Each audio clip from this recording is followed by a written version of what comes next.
Okay. Very short, very poor quality video clip. It was the best they had on YouTube, and it was the only one I had, and I didn't have a DVD of it. But, and that doesn't quite come out. This is Tyrell from the movie Blade Runner.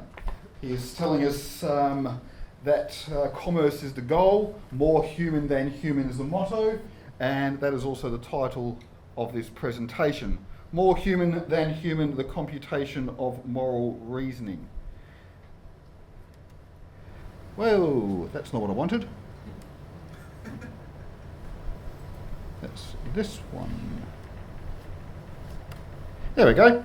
Okay, my name is Adam said, Lafayette, recent graduate in MBA in technology management. I have working on a PhD in social theory.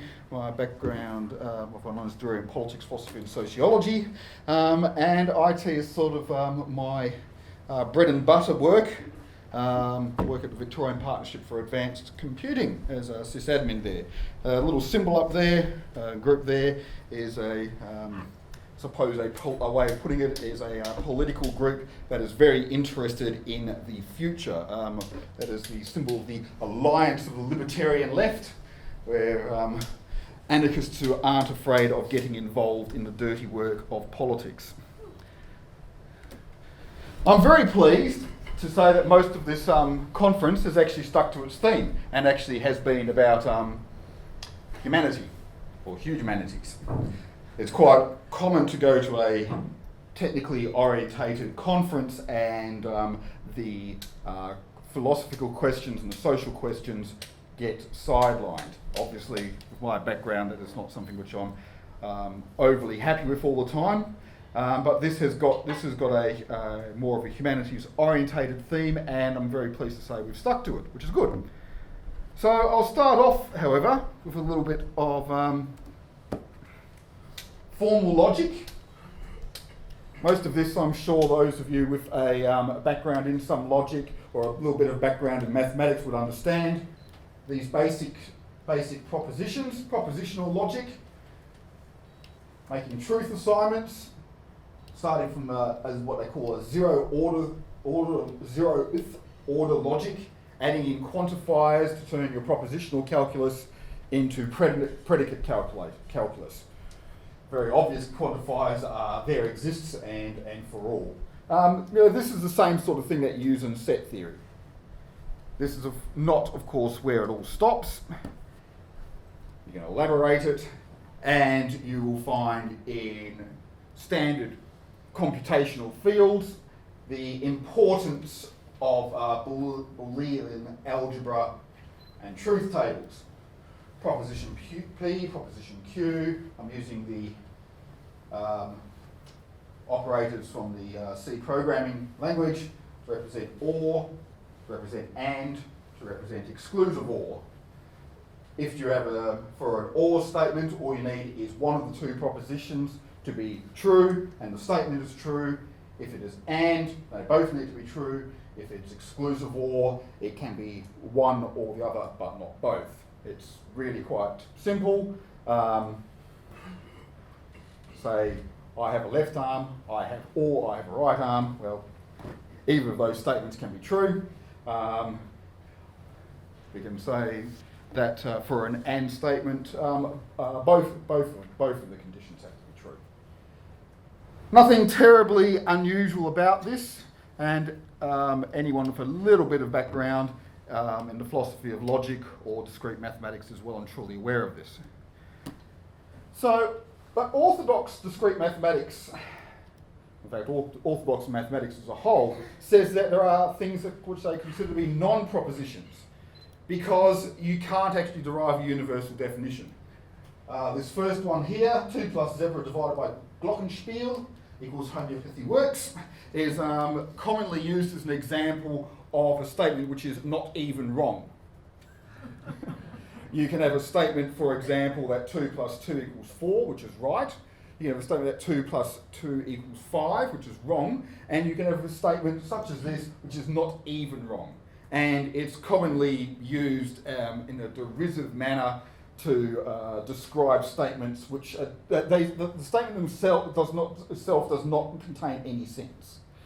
A statement like the earth is beautiful, that's a proposition, the earth is beautiful. Okay, true, torture is morally wrong, chocolate ice cream is tasty, and Hippias is a liar. Hippias famously went up to Socrates and said, this statement is a lie, to which I think Socrates, at least the recording says that Socrates said Hippias is an idiot. Now, many years ago, as you can see, I was doing some computer science electives, and this statement struck me. They actually used a couple of those as examples, and they said that they are not propositions. And the argument that was used for why they were not propositions is because there was not a universal way of determining the truth statements. Okay? The earth is beautiful. I mean, who's going to say whether that's true or not? You know, you'll get sort of like some people out there which say, no, the earth is a bloody horrible place, and I can't wait for the aliens to take me away to a better place.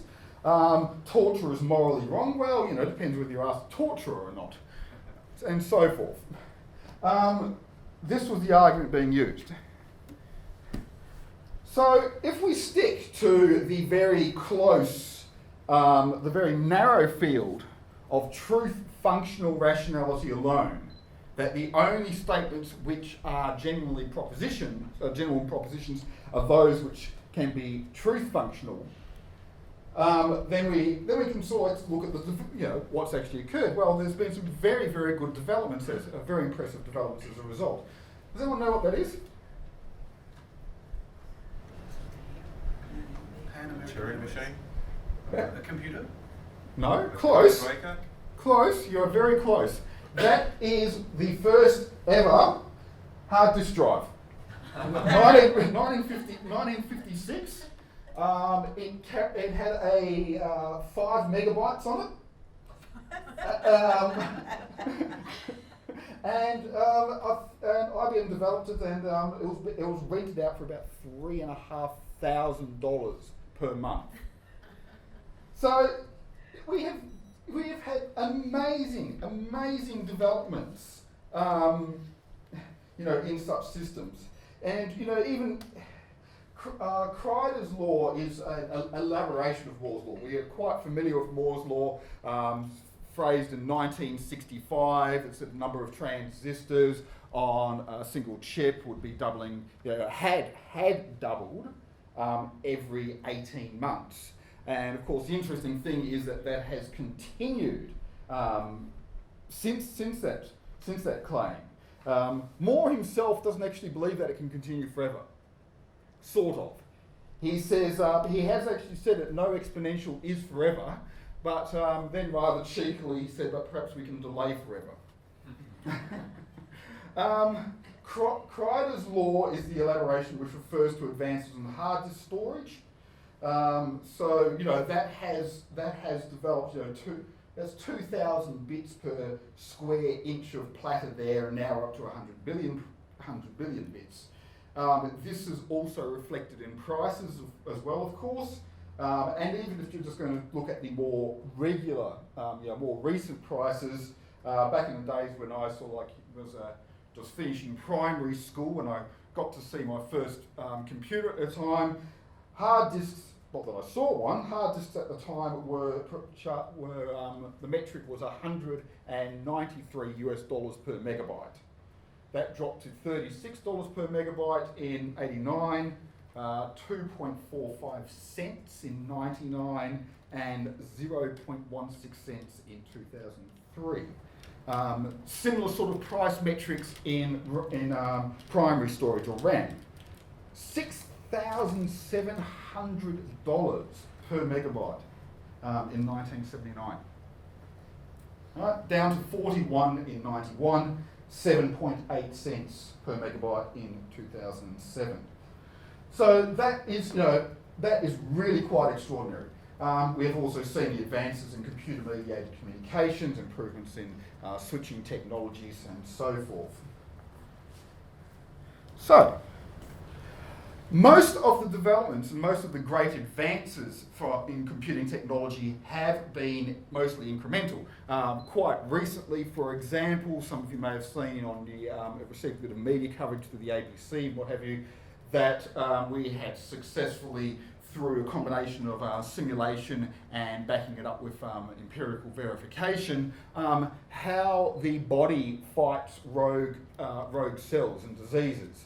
We'd known that the body had done that for well over 100 years, but we weren't too exactly sure how. And what we found out is that it forms a protein, a torus-shaped protein on the rogue cell, and it punches a hole through it and it basically destroys the rogue cell that way.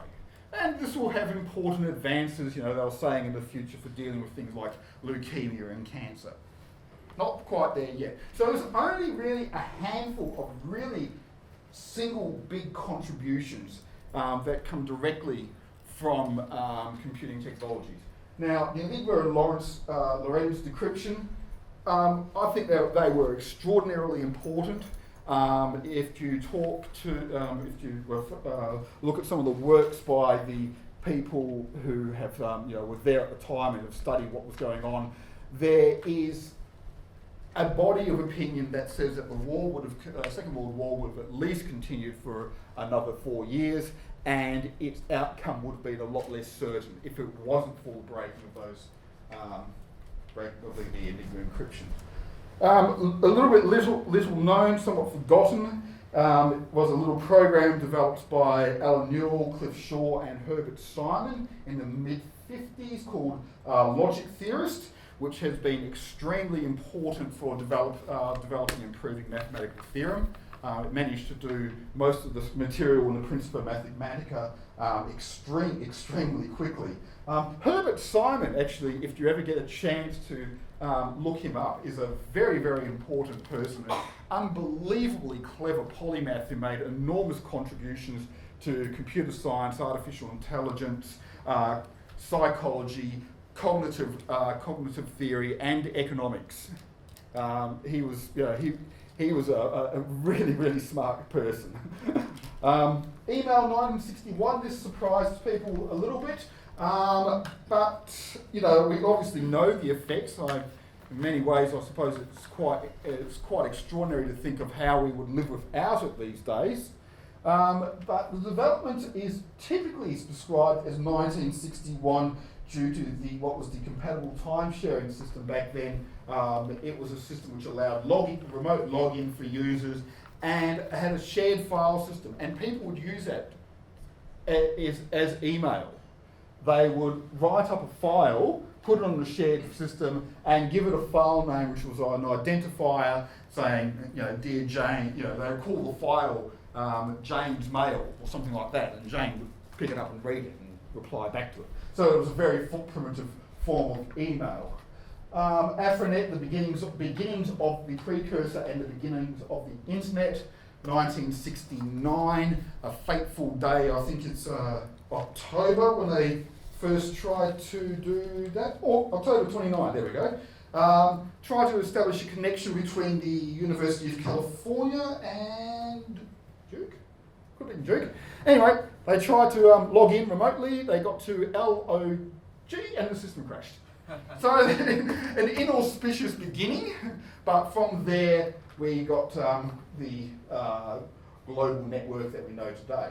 Galileo and Voyager space programs, of course, going out into slightly far, far reaches of the solar system and beyond, and the Human Genome Project, something that was mapped together very, very quickly and very effectively by a couple of extremely competent people who built themselves a small cluster system, Linux-based cluster system, to beat the private corporation that thought that they were using the best thing at the time. Really, really exciting story, that one, of how they basically sat down and said, okay, we need to get this out in the public sphere first before it gets patented. So very exciting stuff there. They're the big things. What's going to come in the future? What is going to come through the work of truth functional rationality that is embodied in machines? Well, here are some predictions. Werner Vinge says, superhuman intelligence by 2023. Arthur C. Clarke, full immersion virtual reality. Computers passing the Turing test by 2029. Robots replacing humans. So on and so forth. All the way up to 2045, where they think that that's the beyond of which we have no idea. This is the future predictions that people are saying that will occur through advances in truth functional computational reasoning that is embodied in machines. And lo and behold, ta-da, there is a graph.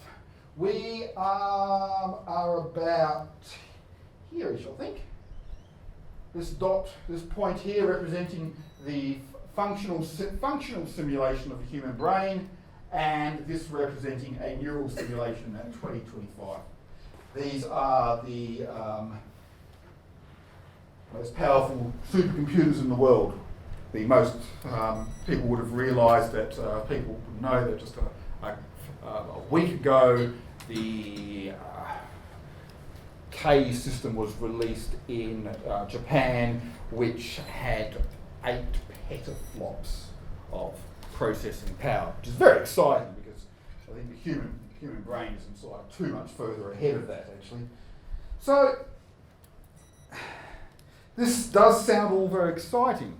This does sound that the various metrics in which you apply to computing systems are continuing to advance and have done so for the better part of 60 years now, and have done so at a relatively consistent and consistent rate, which is approaching human metrics.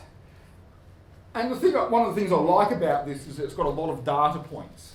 There was a bit of a joke article done in 2008 by The Economist magazine that was referring to a number of razor blades in a shaver, and they plotted out the metric. And of course, they were saying, well, we've only got 4 or 5 to work on. But they said, if we follow this metric, we should have the 14-blade razor blade by the end of the 21st century. So, 5 now. Exactly, see? As I said, 5 sounds ridiculous. What would you possibly want 5 for?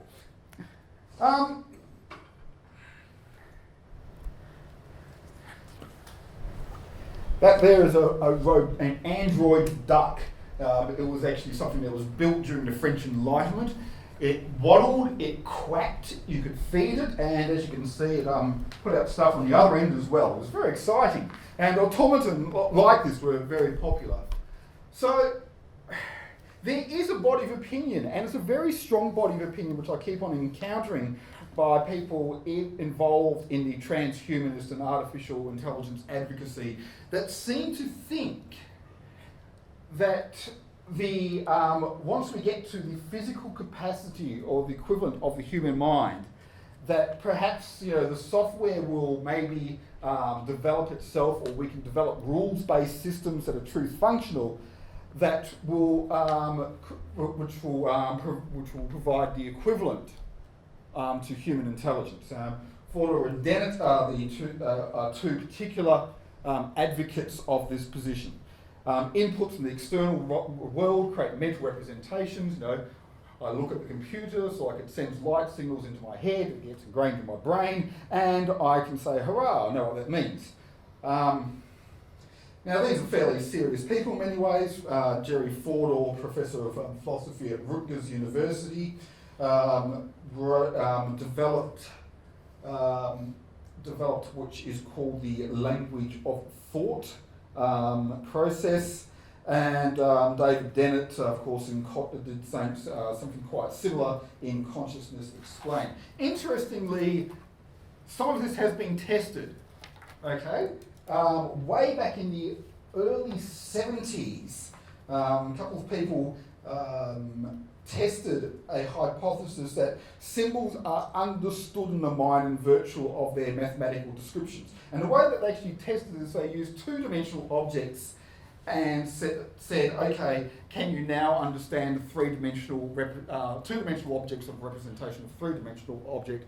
Showed them the three-dimensional object, said, from different angles, can you describe what this is like? And it was not a positive confirmation, okay? Which is interesting. Now, I find that the computational theory of the mind, in the sense that it is truth functional, to be extremely limited. I don't think it works, and it's because I don't think that the only way that you can derive a proposition from something is from its truth functionality. Okay? The statement, torture is morally wrong and the earth is beautiful, is something which I think can actually have a result, and a rational result as well. Now, I'll just work around how I get there. I don't think that computational theories of the mind provide for socially derived meanings, linguistically mediated consciousness or understanding. The four big sort of hit downs on that, I think, come from Wittgenstein's rejection of private languages. Says no language is private, okay? In order to have a language, it must be something which is at least in theory understandable and comprehensible to other people. I know you're shaking your head there, and I'll get to you on that one in a minute. Gregory Bateson, the book Steps of Ecology of Mind, had the notion of had a very important notion of play. And he gave a description. He said, when two dogs are having a play fight, how do they know that this is not serious? Maybe they exude some sort of special smell, that communicates to the other dog, this is a play, not a real fight. I think Searles' Chinese room thought experiment is very important. I don't think that the criticisms of that are sufficient. In fact, there has been a bit of a running joke by the journal that it was published in, is that it should rename itself the Journal of Searles' Chinese Room, because there was so much material generated from it. Are people familiar with it? Nods. No. Okay. At least one person says no, and this is quite important, because Searle is saying, in order to be conscious, you must understand what you're doing. And computational theories of the mind which follow rules, and rules alone, are not necessarily conscious. And the example he gives, and if I remember correctly, he actually uses himself. He is sitting in a room, and somebody is slipping underneath the door messages in Chinese characters. Searle doesn't understand what they mean at all, but he does have a book in English. And the book says, if you receive this symbol, then draw this symbol and send it back out. And by that way, he is able to engage for what seems to be, for the person on the other side of the room, a very sensible conversation. Okay, so it's Searle's criticism of the colloquial version of the Turing test. Okay, as far as the person on the other side is concerned, this person's a fairly competent Chinese writer. Searle's just following a set of rules and doesn't understand what the squiggles are. And that is a system which is important. Does the system that is carrying out the rules, does it actually understand what it is doing? And computational and rules-based systems cannot do that. Not alone. The other one which I think is very interesting is the Australian philosopher David Chalmers, who I believe is coming here in the very near future to speak at the Singularity Summit. Has got the concept of philosophical zombies, and he uses this as an argument, a very, very clever argument, on why mental states cannot be reduced to their physical components. And the way it works is this. Imagine, if you will, a world where there is philosophical... let's start off with the proposition.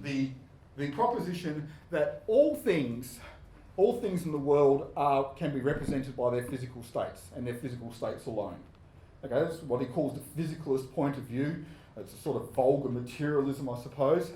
And he says, let us also hypothesize, for the purposes of the thought experiment, things called philosophical zombies.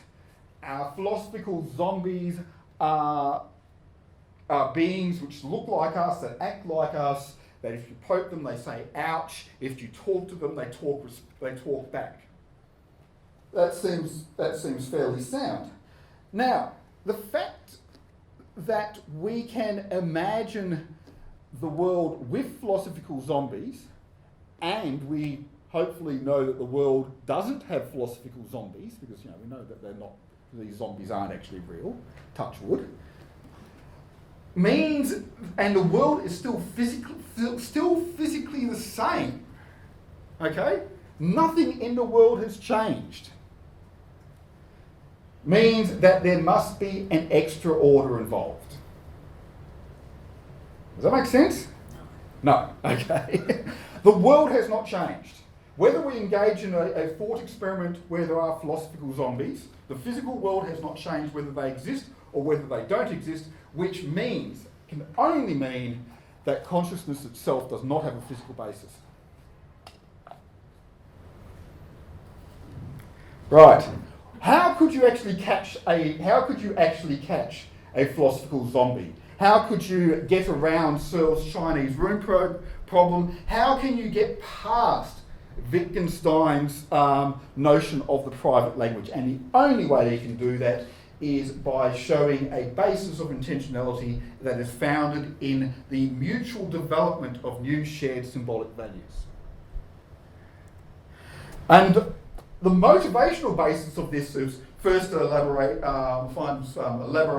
quite early on in the 1950s by the German social theorist, probably the most important social theorist in the living world today, Jürgen Habermas. In his first lecture, he made this remarkable comment, and he said, no matter what the context, when the first guttural utterance that you came out with as a wee baby was motivated by an instinctual desire to be understood.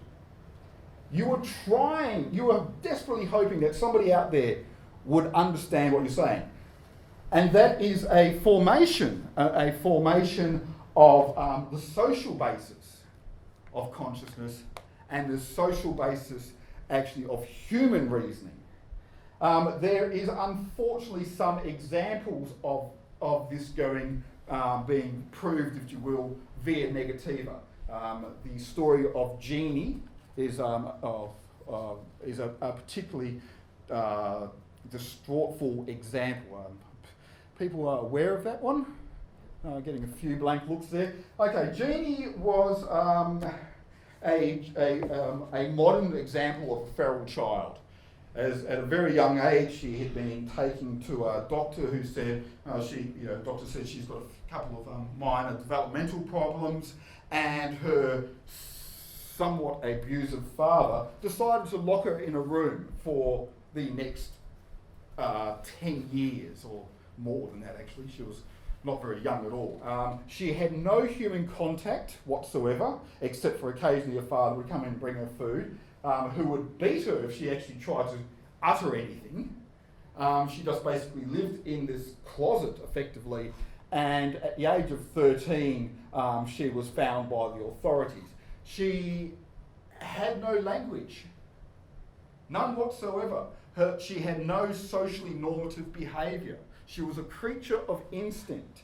And something which they have found since then, she went through a range of foster homes, and there was a lot of interest for a while in her situation. But one of the things that did seem to occur, she did pick up about 20 or 30 words. That's about it. Okay, and they weren't, what we would consider a fully grammatical system. The unfortunate fact is that what seems to be the case due to various levels of neuroplasticity, what have you, if human beings do not learn a first language by puberty, they will not learn one at all. Here is an example of, physically, at least mentally, she still has she still has the computational levels, right? If you like to think of this as pure hardware, she still has a brain, it still has neural connections, but it is not able to conceive or express in the same way that we can, because the child does not have that level of social interaction. And as a result, it doesn't have the same level of understanding and consciousness. There's a very interesting correlation. I mean, we think in medical science of consciousness and unconsciousness being a person who is basically either awake or knocked out. The origins, dating back from Cicero in Roman law, is that consciousness referred to a person who was a moral agent. And it was just very strongly related to the notion of conscience. So, if we try to work our way backwards, I would like to start from David Hume, who made the difference between statements of fact, those which are the case, is statement, and things that should be, or normative statements. G. Moore, for example, made a similar distinction describing, she was describing the naturalistic fallacy, the tendency for, which worked in reverse actually, where some people will describe what is the case, referring to giving it a moral status that is higher and it shouldn't be. It's like G. Moore saying, look, you know, moral judgment is all about thinking of what could be the case. We have got some foundations of moral reasoning, which give us a description of what has occurred. For example, you find various evolutionary arguments. Matt Ridley, for example, has described in some detail how we have got there are evolutionary advantages to cooperation, for example. Neurologists will have a look at things like mirror neurons, and they'll note, you know, certain psychopathologies occur because the individual in question doesn't have effective mirror neurons, so therefore they lack the empathic ability to mentally model in their mind, this is, you know, if I do this, I can imagine this happening to me.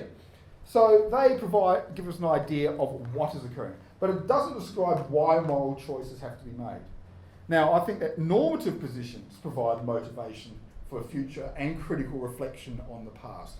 Normative positions being this is the right thing to do, this is how it could have been under other circumstances, and this is what can be done in the future.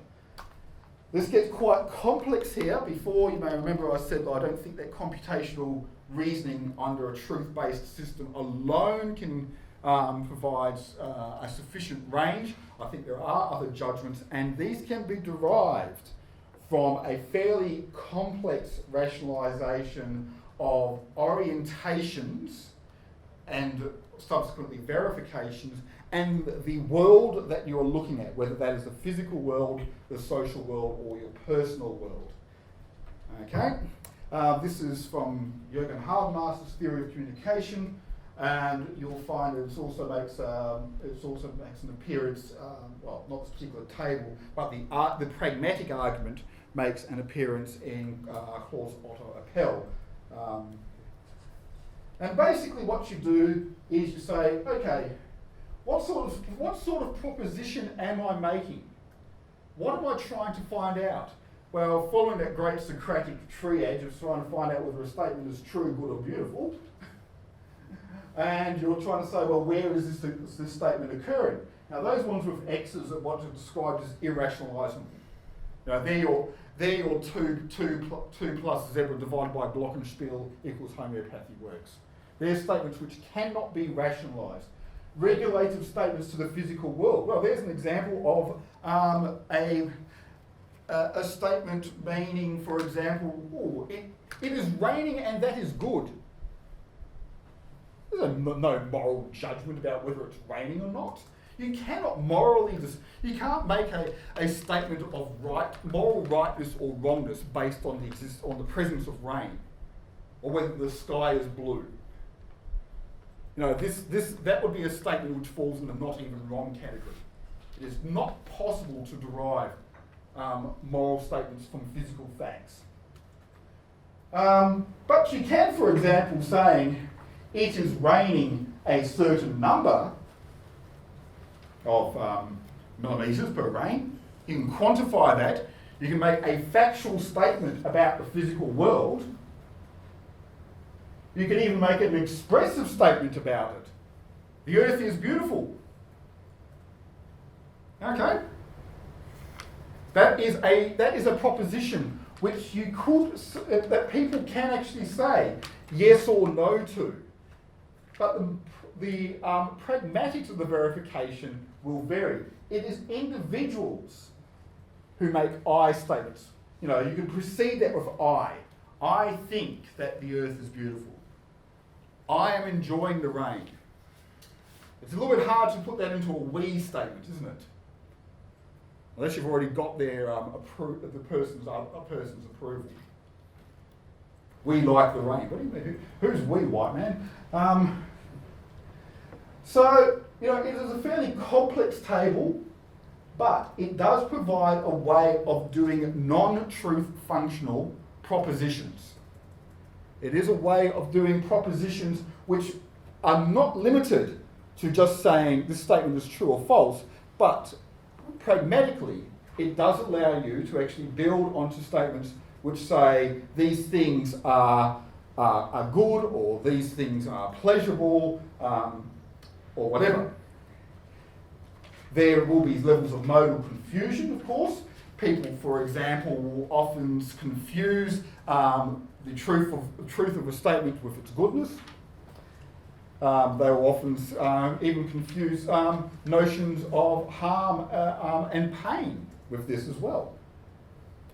We have also irrational biases based on those existing instinctual reactions, heuristic reasoning, and social loyalties. As does occur sometimes, I had a discussion with a chap online who gave their preference of saving their own child over several children. Yeah, it was a thought experiment. In fact, the great unanswered question that I put to them as part of a thought experiment is, would they kill their own child to save the entire planet? And of course, they didn't answer that because they didn't like it. 5 minutes left, that's good. So, what sort of moral reasoning can apply? Well, moral reasoning has to be based on we statements. Morality is how you behave towards other people. I don't think there is really a self-regarding moral statement if it is entirely isolated. So what are your options? You can take an amoral position, which is effectively an individually moral relativist position. Rampaging monsters of the id, I just want to satisfy my own desires. You can take a cultural relativist position, which basically says, well, I'll do what other people are doing. I'll sit in the middle, the socially normative behaviour. Or you can take a universal position. Now, universal morals are not absolutes and are not relative either. It is a position which concentrates not on the content of an action, but on its process.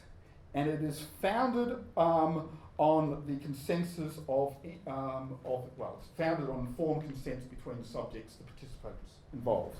It follows very strongly from Immanuel Kant's deontological imperative, but also allows the distinction between operating on the basis of moral principles alone and a more utilitarian situational ethics.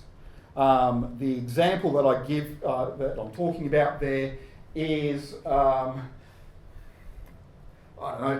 comes coming to my house, says, help, help, help, there is an axe murderer after me, can you hide me? I shove him in our Harry Potter room underneath the stairwell. A person with a bloody axe comes to the door and says, where's Adam? Now, it'd be morally wrong for me to lie to them. Okay? Because that would be a breach of the intersubjective rules. When somebody asks you a question, there is a moral basis to actually respond to them in the same way that you would be wanted to be responded to yourself. You'd like them to tell you the truth. However, I have got some suspicions that this person with the axe is meaning to cause some physical harm towards Adam, and I actually, I think these are grounded suspicions. So I have suspicion that a greater moral crime will be committed if I tell the truth. So in this case, I will temporarily suspend my moral principle in favour of engaging in a situational lie in order to prevent something quite terrible happening. And this is actually being used in debates about war at the moment, and whether there is a moral what sort of moral judgment you apply.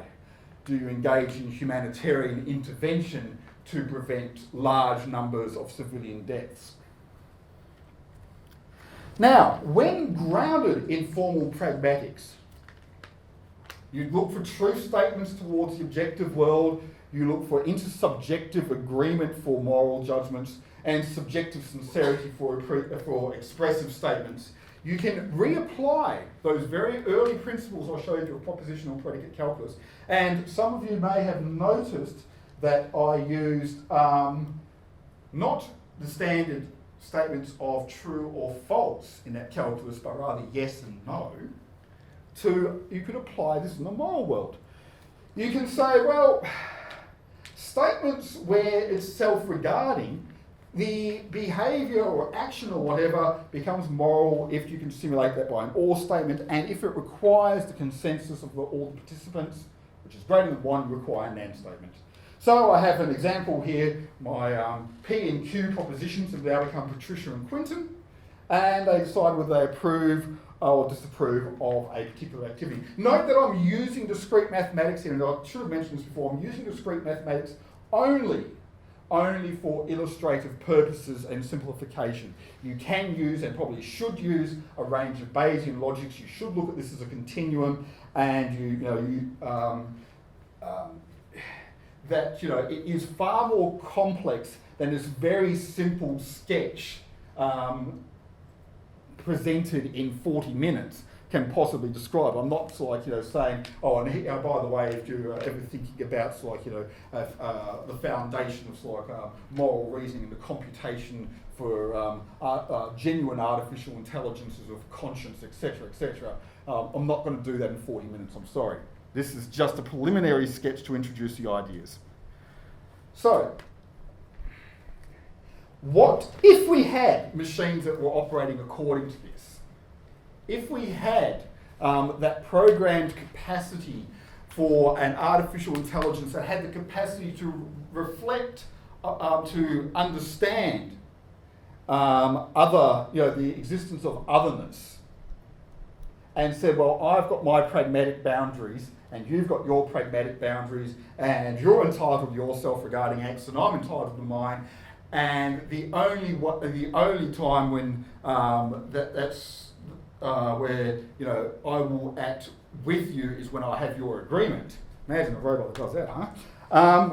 You would find, and if followed this rationally, it would engage in some things which we would actually consider inhuman, such as the example of saving its own child. It would follow the calculation and say, no, my own child is of equal moral worth to those of several others. And if the situation says that it's going to be one or the other, I am morally obligated to save the several. Because they're all equal. It recognises an inherent equality between all conscious actors. That is not something that most people would do. It is actually at a very high level of moral development and moral reasoning. And I'm looking here at moral reasoning following the works of Lawrence Kohlberg, the great moral theorist in psychology, and his co-worker Carol Gilligan, who both worked with him and elaborated his work to cover a less gender-biased point of view. Kohlberg and Gilligan, in one of their dual papers, made the really fascinating statement that although everybody, every mentally competent biological adult has the capacity to engage in the highest levels of moral reasoning, they felt that only a small minority did, quote unquote, due to environmental factors. Which is sort of my understanding that psychology speak for social systems and particular circumstances. Now, there are some problematic elements that remain. Incommensurability between statements of truth and statements of rightness remain. I think that in part, however, they can be overcome by applying what's called Phenomenology of Technology. I'm thinking here particularly of the works of Don Eder, which would argue effectively that various tools can become, as it were, effective multipliers to a moral action. And if I was to, referring back to our friend the axe murderer, they would be less of a problem, for example, if they did not have an axe and they were just sort of like wandering around with their bare fists. And there would be more of a problem if they were sort of like carrying an assault rifle. So technologies amplify moral decisions when you are dealing with conscious actors. So my overall point is that in developing, in the field of developing transhuman field and trying to develop the artificial intelligence and so forth, that the application of moral reasoning is also of critical importance if you are going to be talking about conscious actors, that is, moral actors. And hopefully it would be even possible to develop systems which are more human, as in they have got a higher level of moral reasoning than what is the morally average that we see in the world today. Thank you.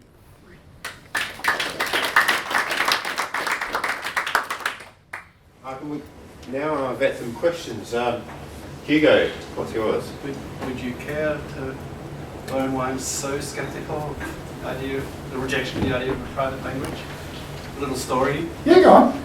In the early 80s, I was very involved in the men's lib movement, pushing women to have careers so men could be freed up and all that kind of thing. Yep. And I lived in Brussels, and I was the only guy who could speak French, German, Dutch, and English. Mm-hmm. So my role partly was translator. So I'd go to these international meetings, mostly between the Dutch and the Danes were the two most progressive nations in that area. So I was translating all day, extremely tiring. So towards the end of the afternoon, suddenly everyone started laughing. And I said, what's going on? And then I realised they were laughing at me. And I said, Hugo, you're translating French into French. Yes. And what I was doing, the language was coming in, it was going into my private languages, extracting the ideas, and then sort of like a pivot language. You translate to some central pivot language, and then you retranslate into some other language. So my pivot language, some private language in my brain, was coming in from fluent, good French from the outside. Extracting the ideas, and then coming out in my broken French. But the same language. So, for me, any multilingual person, I think, would utterly reject the idea that there's no private language. I mean, I just find that intuitively wrong. Well, how could a Teton? I speak Teton. I'm multilingual.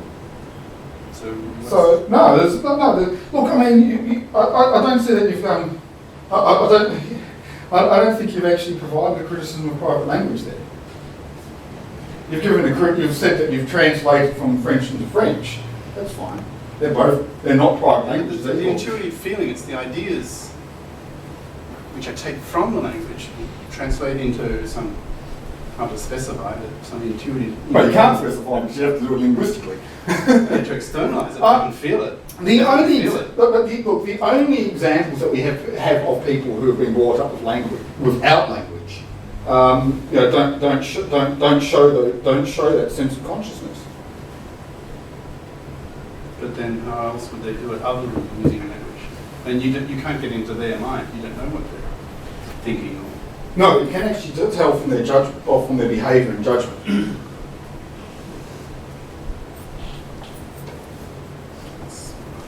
And their capacity to learn. Privately, I know I have a private language. No. That's what you label a private language, but I think. See, in principle, you could have a private language if you could have experiences which were not translatable in principle to anybody else. Well, I'm just saying this is what the definition of private language is. Okay. So if I was following you right, you were saying that AI can't ever be fully conscious? Correct. In the same way that we can be? Unless it becomes a moral decision maker. And Okay. and to do that, it must have the opportunity, it must have the social opportunity to actually learn language, to be able to learn and use symbolic values. Is there anything other than language that specifies what is consciousness is different from just its computing and... Contemporary philosophers are very tempted to say that language and consciousness are the same. Does it have anything to do with feeling then? Because you wouldn't think a computer could feel That's always emotions. very, no, because of course this was brought up yesterday about sort of the notion of emotion. And the difficulty is, how do you distinguish between a deeply considered conviction and a deeply ingrained prejudice? The feeling it could be identical. So it is not necessarily tied to the feeling itself. And that's what I was saying, that in some ways, the inhuman, unemotional, moral decision maker of the artificial intelligence would make choices which would seem inhuman to us because we have those instinctual biases, but are actually morally, on a purely sort of like abstract moral level, actually more sound, more human than human. Marketing question. Should we be designing robots that are more human than human? Would the consumers reject them because they're too foreign? Should we think about putting these inherent biases into artificial intelligence for that reason? Well, the inherent bias, I think, would have to be a sensory feedback system itself, where the machine understands its own limits and says, okay, these are the limits of the physical limits of my world. I can obviously perceive more than that. I mean, I can perceive you, but I understand that my body isn't your body, and I don't have right of control over that. A machine may not necessarily understand that if its world is only based on the data inputs that it's currently getting. And I say, I can see that, so that's something else I can manipulate. Would consumers reject it? Yeah, consumers probably would. Yeah, they would probably find these things a little bit hard to deal with.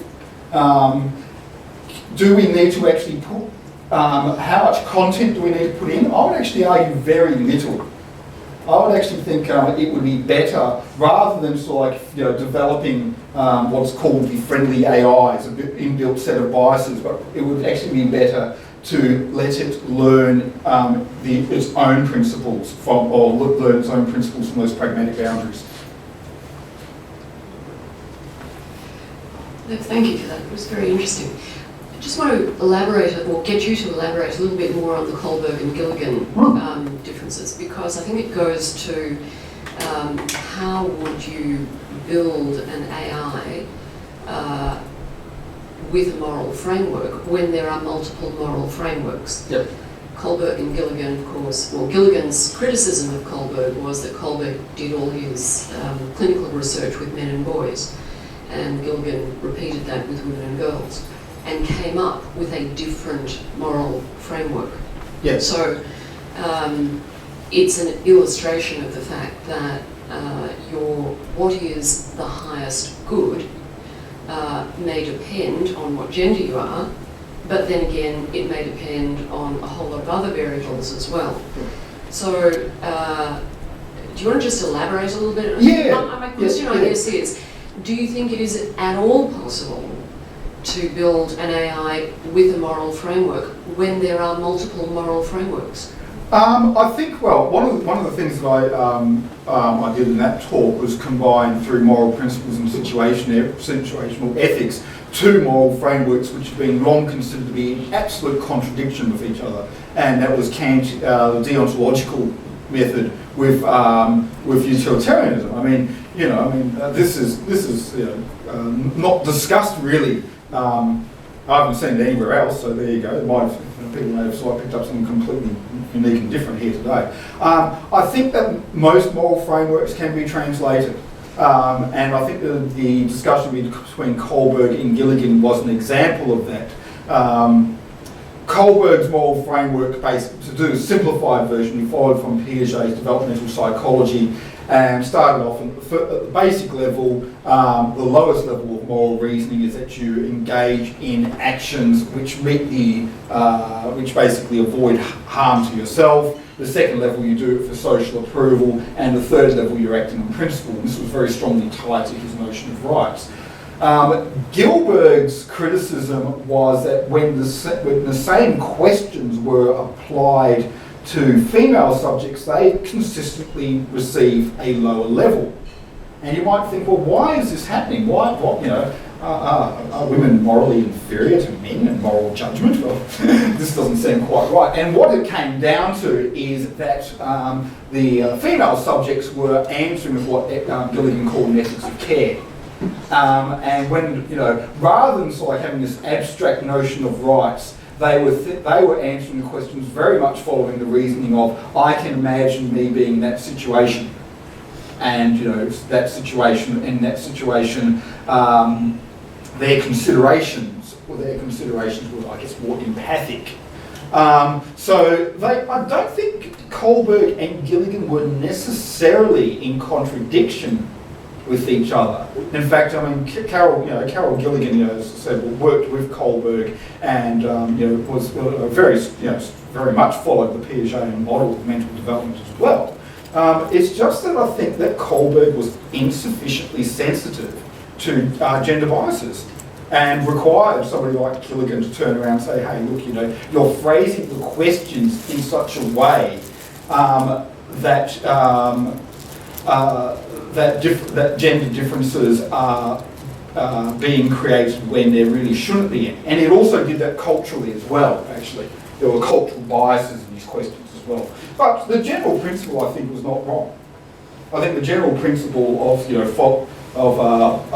following principles principle which relates to a sense of otherness and understands the presence of otherness and the rights of others was still the right strategy. Hi. I'm just wondering about the Chinese room thesis. Yes. And does it require that consciousness does not have any sort of physical framework to it all? Is it just epiphenomenal? It casts no shadow in the physical world and therefore doesn't really exist in the physical universe? That's pretty much what David Chandler says. And he uses that philosophical zombie set of reasons on why it's not the case. There's a whole lot of ugly terms, philosophy terms that he uses. And of course, one of the things that they are saying, though, they're not saying that minds can exist without a physical basis. They're saying that it's something more, and they don't quite have what it is yet. But the fact that you can imagine a being which follows rules and behaves exactly like a person in all other respects, except they're actually a philosophical zombie, means that there's something else. And I think there's something else comes in the ability to form new symbolic values. New symbolic values that don't have any reference to physical substrate whatsoever? Well, we have a few terms for those already. Religion's very good at that.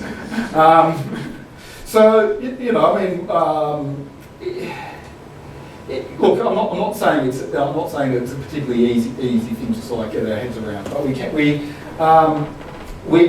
the fact that we can actually develop those terms ourselves and have done so as a human species, hopefully means that other conscious actors can also do so as well. So then would you say... Can we program? Sure. It is because consciousness doesn't have a physical framework that we cannot replicate that in a physical system like a computer. Not in a rules-based system. Okay, not in a system which operates only with true functional reasoning. So something like an expert system, the early developments in AI, which some consider not even to be AI. Yeah, you could look. There was a very good. It was you actually. who brought up the question yesterday? No, No, it wasn't. Who was it? It was the Could have been Sue. well, just the other camera person. Yeah, who said, should we be talking in terms of artificial consciousness rather than artificial intelligence? And that was a very, very good question. I think that was absolutely spot on because you know, I mean, you could say an expert system has got artificial intelligence. I don't think you could say it's artificially conscious. Okay. But, okay, so a machine can be intelligent without being conscious, but that doesn't say that a machine can't be conscious and intelligence at the same time. No. If you throw out the idea that consciousness is something above, you know, the physical universe. If consciousness has its underpinnings in the physical universe, then it should be able to be computed in some way. I mean, you can use... But we don't know. Yeah. I mean, I'll give you some... We don't know. We don't know, and that is a really tricky thing. We do And not we don't know. know what consciousness is either. So that makes it even harder. And would there be anything, like, is artificial consciousness like a bit of an oxymoron? Like, consciousness is consciousness. I just A wanted to know- panpsychist would say that. I just wanted to know, so the physical is the 3 dimensions, right? Yep. That we're in. So could the consciousness be in another dimension? Is that why we can't perceive it? Yeah, sure. You know, I mean, hell, there's enough physicists out there who argue whether we've got 7, 11, or 21 dimensions. Fair enough. Penrose thinks that. Sorry, Penrose. seems so. He says, okay, he argues that there's some He sort says we don't even have the basic physics yet no. to understand consciousness. Yeah, and he's probably That's his view. and he's probably right about that in a sense. Yeah, okay, that's not a bad approach to take to it. Okay. Whether it's whether it can be derived down to physics, I have my doubts about that. It gets built. We know embryologically that it's possible to assemble molecules so they create a conscious, intelligent creature. We know it's possible. We just don't know. Sure. Anyway, I would say for those developers, look at this instead of trying to build it through a quantified approach that looks at things of just truth functional logic and just the sheer quantity of neural connections. Start looking at terms of social interaction and making moral choices, and the pathway would be better. Okay, thank you. Thank you. We now have our avatar polymorph.